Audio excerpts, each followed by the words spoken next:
Have you ever met someone who didn't just enter your life but entered your soul? Someone who felt like home and heartbreak at the same time, as if the universe carved a moment in eternity just to bring you together, not to stay, but to shatter you awake. They didn't just love you, they activated something. They stirred memories, lifetimes, emotions that had no name. And even after they left, you were never the same again. You smiled differently. You carried a quiet storm, because what they left behind was not emptiness, it was awakening. This is not a love story. This is a soul story. It's not about happily ever after. It's about the moment that changed you forever. It's about the one you couldn't keep, and why the universe needed you to meet them. Not for comfort, but for growth. Not for safety, but for transformation. Some people don't come to love you gently. They come to break the illusions you built around your heart, to show you the you forgot you were. So now, let's get started. Take a breath, because what you're about to hear isn't just a story. It's your reflection, it's your release, and maybe, just maybe, it's the closure your soul has been silently begging for. Let's begin this journey, not to find answers, but to find yourself. All over again. Chapter 1. The cruel gift of a deep connection. Have you ever met someone whose presence felt like a divine interruption in your life? They didn't arrive gently. They arrived like lightning, sudden, electric, undeniable, as if the universe reached deep into your soul, pulled out your forgotten pieces, and placed them in someone else's eyes. But here's the harsh truth. Not everyone who touches your soul is meant to stay in your life.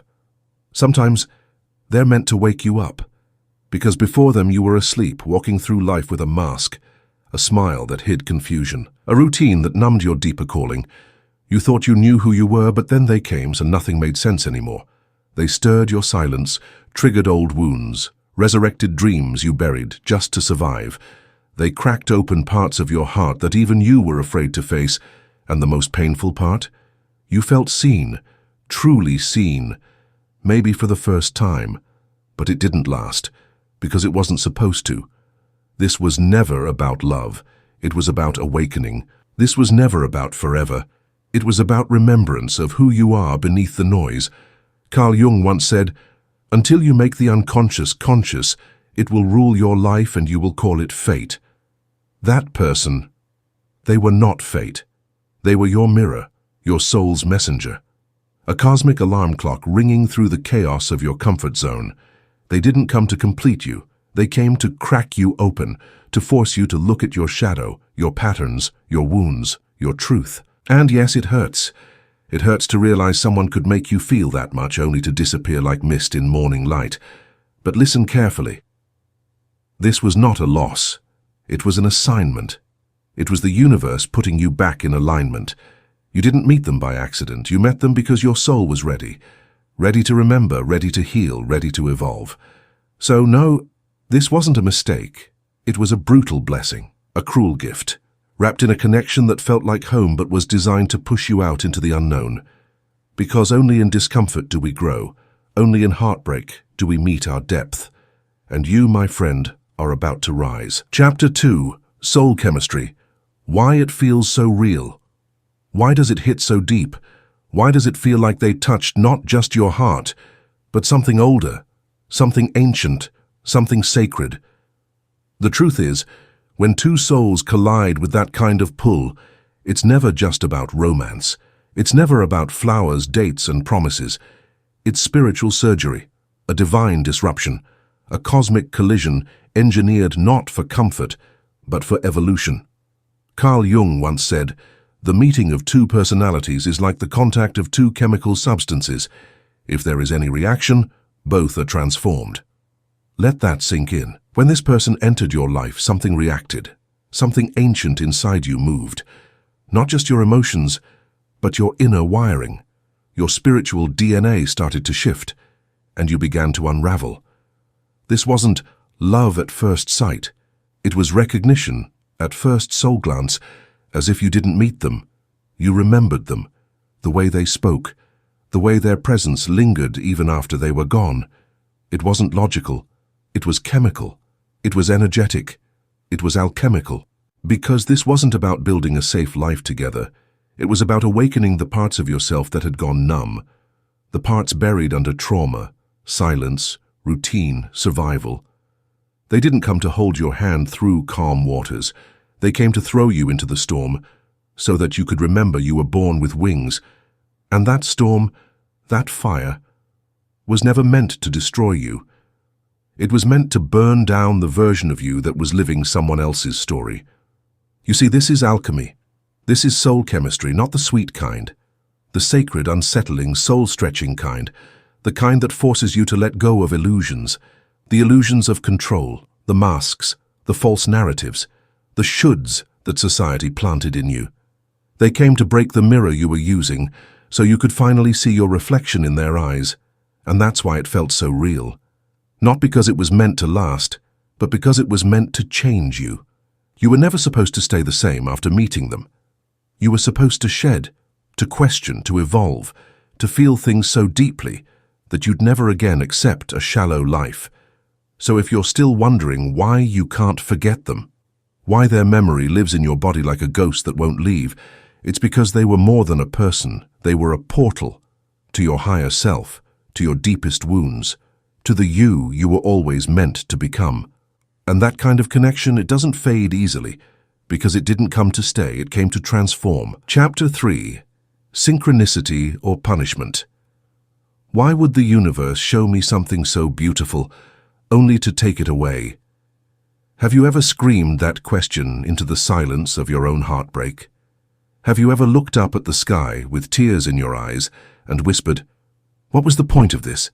Why make me feel something so real, just to rip it away?" You're not alone. That question lives in the deepest corners of every soul that's ever loved deeply and lost loudly. But here's the truth no one tells you. It wasn't punishment. It was preparation. It wasn't a betrayal by the universe. It was an invitation from your soul. Because that connection you experienced, it wasn't designed to bring you comfort. It was designed to bring you clarity. It was meant to break the illusion that you were awake when you were still fast asleep. Carl Jung called this synchronicity, not coincidence, not randomness, but a meaningful alignment of events, or in this case, souls. When Jung talked about synchronicity, he wasn't talking about luck. He was talking about divine timing, about moments that pierce through the noise of life and remind you, you are being guided, even through the chaos. That person didn't randomly appear in your life. They were placed there. Like a key to a locked door you didn't even know existed inside you, a collision of timelines, a cosmic mirror, a divine echo that said, "It's time to wake up." But wake up to what? To the patterns that have ruled your life, to the stories you've been living that were never truly yours, to the wounds you've been hiding behind achievement, behind routine, behind pretending to be okay. They weren't here to complete you. They were here to confront you, to stir your unconscious, to shatter the mask, to pull your shadow into the light where it could no longer hide. You see, synchronicity is not soft. It's precise. It's surgical. It knows exactly what you need, even when it hurts. And sometimes what you need most is someone to walk into your world and remind you of everything you've forgotten, who you are, what you crave, what you fear, what you've been suppressing just to survive. They didn't just touch your heart. They exposed your soul, and yes, the universe took them away, not to punish you, but to protect the purpose of the meeting, because if they stayed, you'd focus on them. But if they leave, you're forced to focus on you. This isn't about blame, this is about becoming. That connection was never the destination. It was the activation, the spark that ignited your awakening, the pain that finally made you pay attention. So next time you ask, why did I meet someone I couldn't keep?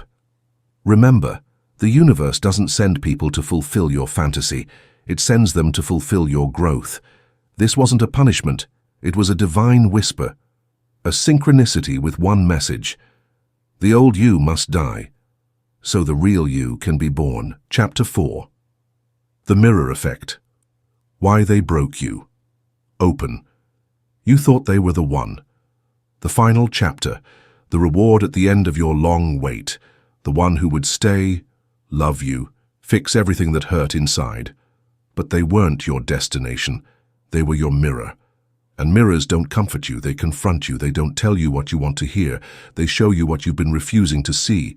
They came into your life, not to heal you, but to reveal you, to hold up a reflection so clear, so raw, so unfiltered, that suddenly all your unconscious patterns were visible, your need to be chosen, your fear of being abandoned, your unhealed childhood wounds dressed in adult relationships, your tendency to shrink, to please, to overextend, just to be loved.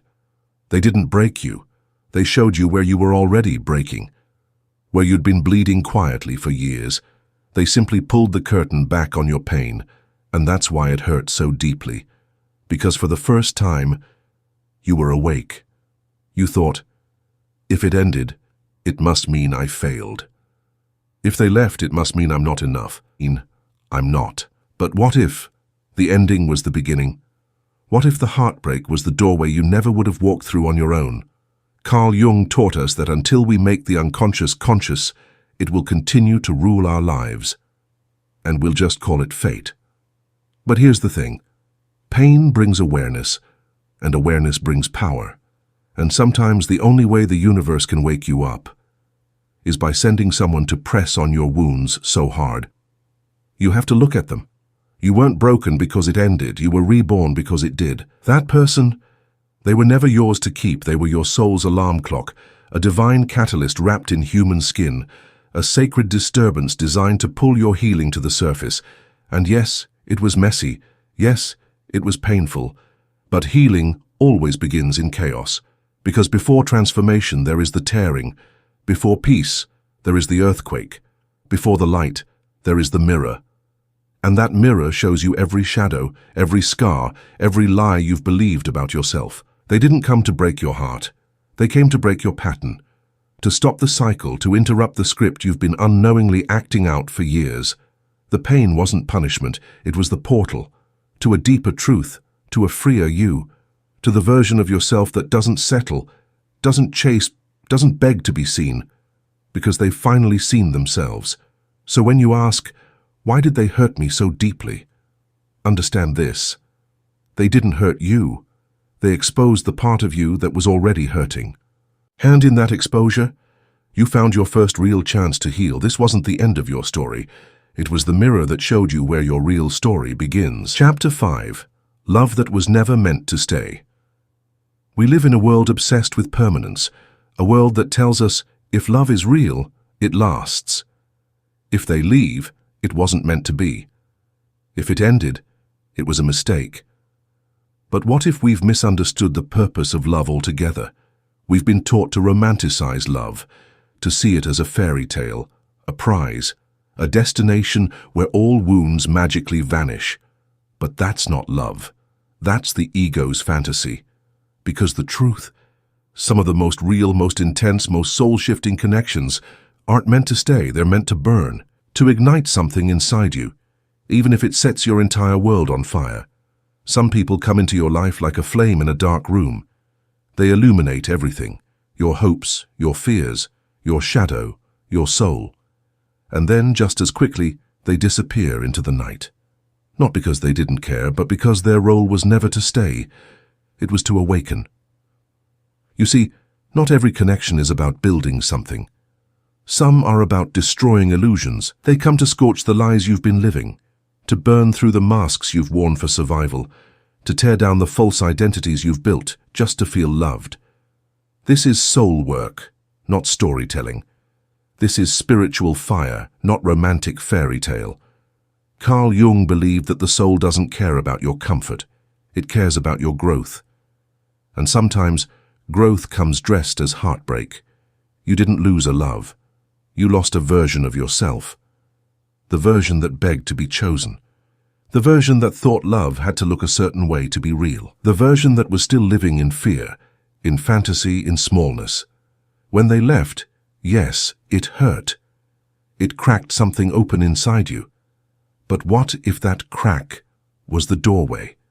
The doorway to a deeper truth, to a quieter strength, to a version of yourself that doesn't just chase love, but embodies it. The ones that burn us the deepest, often free us the most. And you're not broken because it ended. You're braver because it did. You looked love in the face, raw, real, wild, and you let it change you. That is not weakness, that is spiritual strength. So stop saying you lost love. You didn't lose, you transcended. You graduated from illusions. You leveled up from needing love to becoming love. And trust this, the universe never removes something that's meant to be part of your destiny, only something that was part of your awakening. So honor the burn, let the ashes fall, because who you are now is someone reborn in truth, and that is a love story the ego could never understand. Chapter 6. They woke you up. Now what? You can't stop thinking about them, can you? Even after all this time. Even when you know they're not coming back. Even when life has forced you to move forward. Their memory still clings to your soul like perfume in the dark. Faint, haunting, permanent. And you've asked yourself 100 times, why? Why can't I just let this go? Why does their absence feel louder than their presence ever did? But here's the truth. Most people will never dare to say out loud, you can't forget them, because they didn't just enter your life. They entered your becoming. They didn't just break your heart. They awakened your soul. They cracked open a portal to the version of you that was waiting beneath years of self-betrayal, people-pleasing, and living life on autopilot. They touched the unfinished symphony inside you, the raw, unpolished, hidden self that was screaming to rise, but was buried under wounds you pretended didn't exist. They pulled you toward a future you were too afraid to approach alone. A future that required strength, self-honesty, courage to walk alone, and the wisdom to stop begging others to walk with you. Yes, they woke you up. But now what? Now? The real journey begins. Because here's the raw truth. They were never meant to walk with you. They were never your destination. They were the earthquake that split your path wide open, so you could finally see the road you were always meant to walk. They didn't come to complete you. They came to collapse everything that was never really you. So instead of chasing closure from them, instead of sitting in the echo of why did they leave me, instead of looking for meaning in their silence, shift the question. Ask yourself the only question that truly matters now. What did they awaken in me? Because that question changes everything. That question isn't about the past. It's about your rebirth. Maybe they awakened the version of you that no longer wants to settle for half love. Maybe they reminded you of your soul's craving for purpose, passion, presence. Maybe they showed you your capacity to feel, to break, to bleed, and still rise like a warrior out of the fire. When someone wakes you up, your soul doesn't give you the option to go back to sleep. You've seen too much now. You've felt too much now. You can't unknow your depth. You can't unsee your truth. And you sure as hell can't unlive the fire they lit inside of you. So, what now? Now, you become the version of yourself that you saw reflected in their eyes. Now as you walk the path that your soul has always known was yours, even when your mind was too afraid to admit it, you stop asking for closure. You become the closure. You stop trying to go back to who you were. You bury that version, with love, with gratitude, and with grace. Because the greatest gift they gave you wasn't their love, it was their exit. And in that absence, you found your becoming. Let their departure be your awakening. Let their silence be your turning point. Let their memory be the reason you finally stop living small. They woke you up. Now you lead yourself home. No one else can do that for you. Not even the one who broke you open. Chapter 7. From survival to soul activation. You spent so long surviving. Waking up every day wearing strength like a costume, smiling when you were exhausted, holding yourself together while quietly falling apart. You had mastered the art of functioning, but not the art of feeling. And then, they came. They weren't just another person.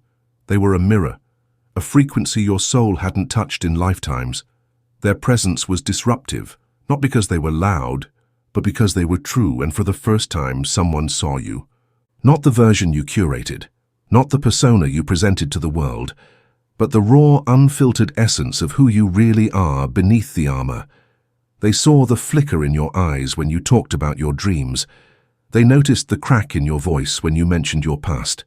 They caught the hesitation in your smile, that silent scream that said, "I'm strong, but God, I'm tired." And in that moment, your survival mode started to shake. the numbness that once protected you. It began to crack open. Carl Jung once said, "Loneliness does not come from being alone, but from being unable to communicate the things that seem important to you."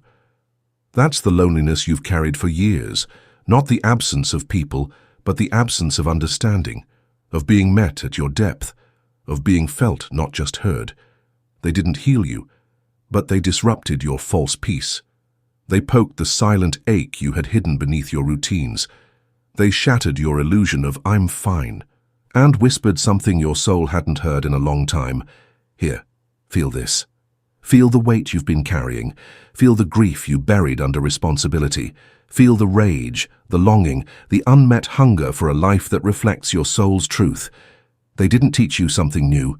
They reminded you of what you already knew, but had silenced for the sake of safety. Because survival is silent, it's numb. It doesn't take risks. It doesn't ask questions. It just repeats, maintains, endures. But soul activation, that's wild, it's chaotic, it's emotional, honest, rebellious. It breaks the rules you created to protect yourself and forces you to ask, what would life look like if I actually lived it for me? They woke that question inside you. They stirred the part of you that was tired of the script, tired of the masks, tired of the lie that said, "This is all there is." And in that disruption, you were given a sacred choice. Stay asleep in the comfort of survival, or wake up in the uncertainty of becoming. You didn't meet them by mistake. Your soul called for this shake-up, this activation, this deep inner unraveling, because when the soul is ready to rise, the universe doesn't send ease, it sends earthquakes. And this person was your earthquake, not to destroy you, but to remind you that you were built for more than just enduring. You were made to expand, to feel, to break cycles, to remember who you were before the world told you to shrink. So when they cracked your numbness and said, "Here, feel this," it wasn't to hurt you, it was to awaken you, to pull you out of autopilot, to guide you home. And now that you've felt, now that you've been activated, you can never go back. This is your turning point. Your soul is no longer asking, it's demanding. And the question now is no longer, "Why did they shake me?" but rather, "Who am I becoming because they did?" Chapter 8. The Initiation. Why it had to hurt. This wasn't just heartbreak. This wasn't just someone leaving. This wasn't another sad chapter in your story. This was initiation, a spiritual threshold, a cosmic doorway, the sacred tearing apart of everything you thought you were, so your true self could finally be born. You see, real transformation isn't polite. It doesn't knock. It rips through you when you least expect it. It shows up as a soul-level rupture, the kind of pain that doesn't just sit in your chest. It shakes the foundation of your identity. Because to truly awaken, to truly meet yourself beyond ego, beyond illusion, something inside you must die. Carl Jung called this process individuation, the sacred path of separating from the false self, from the conditioned patterns, from the mask you built just to survive in this world. It is not a gentle journey. It is a soul surgery. And pain? Pain is the scalpel. This heartbreak, it wasn't here to break you. It was here to initiate you. It had to hurt, because nothing shallow can reach that deep. No surface-level experience could have ever awakened the buried grief, the abandoned dreams, the repressed rage, the silenced voice inside of you. You needed something powerful enough to shake your sleep, and this pain, it did just that. It didn't come to destroy your life.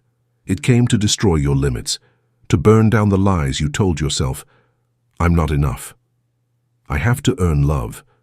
I must stay small to stay safe." And when it burned, it felt like everything was falling apart. But in reality, it was everything false that was falling away. This is what initiation feels like: confusing, violent, sacred. It looks like loss, but it's actually the shedding of all that was never truly yours. That person? They were your trigger, your guide, your unintentional healer.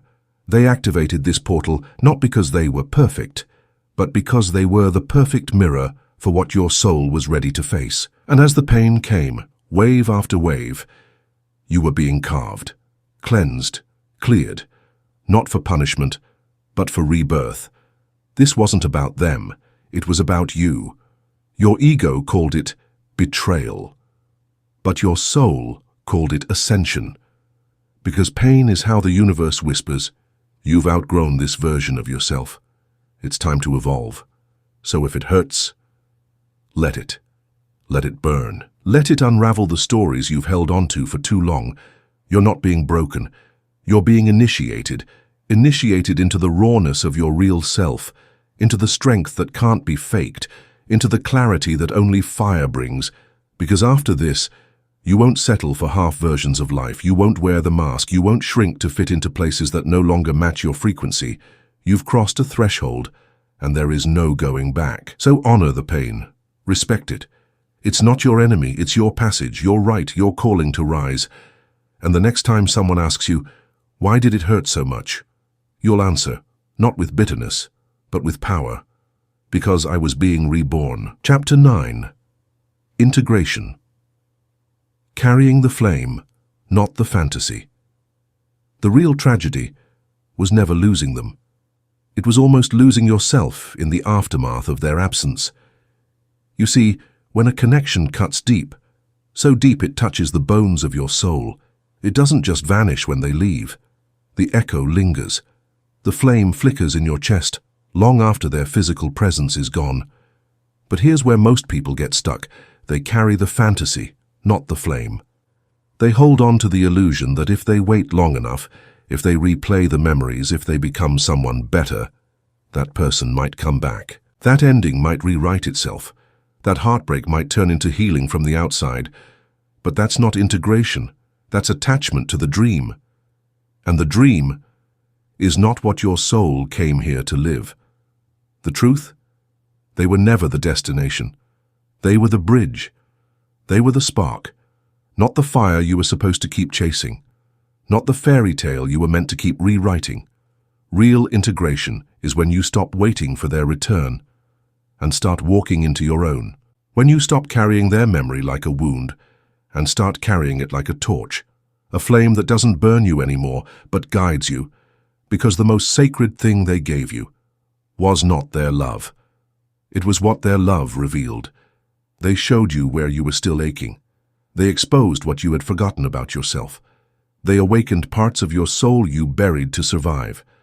And now that you've seen it, felt it, faced it, you must honor it. But not by shrinking back into longing. Not by living in the illusion that they were your ending. Because they weren't. They were the matchstick. That lit your inner fire. And now, you carry the flame.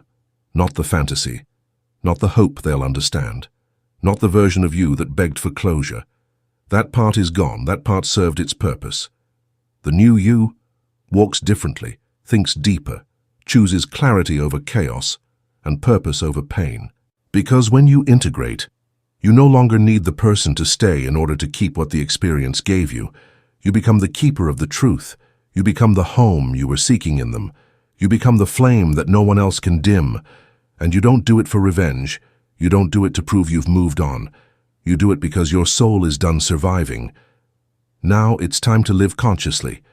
So when their name floats into your mind, you'll smile. Not because you want them back, but because now you finally have yourself. Chapter 10. The universe sends who you need. Stop replaying it in your mind like it was all a mistake. It wasn't. It was never random. It was never meaningless. It wasn't bad luck. It was divine architecture. Because the universe doesn't waste pain. It doesn't send people into your life without a reason. And when someone enters your life and breaks you open, that is not an accident. That is a message. You weren't cursed. You were chosen. Chosen to evolve, to awaken. And maybe they didn't stay. Maybe the ending hurt in ways words can't describe. Maybe you still lie awake wondering, what if? What could have been? But here's the shift your soul is ready to make. They weren't sent to stay. They were sent to disarm you, to pierce through your defenses, to soften the hard shell you built around your heart. They came to interrupt your autopilot, to break the dam of emotions you've buried, to force you to feel again, even if it meant falling apart. Because sometimes you have to come undone to come home to yourself. Carl Jung said it perfectly. Your vision will become clear only when you look into your heart. Who looks outside, dreams. Who looks inside, awakens. And that's what this was, an awakening. They didn't come to fulfill the fantasy, they came to dismantle it, because the love you were chasing in someone else's eyes was a mirror for the love you had yet to give yourself. You didn't lose love. You found yourself. You found the version of you that can sit with silence and still feel whole. The version that no longer begs to be understood, but finally understands themselves. The version that no longer builds a life around being chosen, but chooses themselves every single time. So stop asking why it had to happen this way. The universe doesn't explain its precision.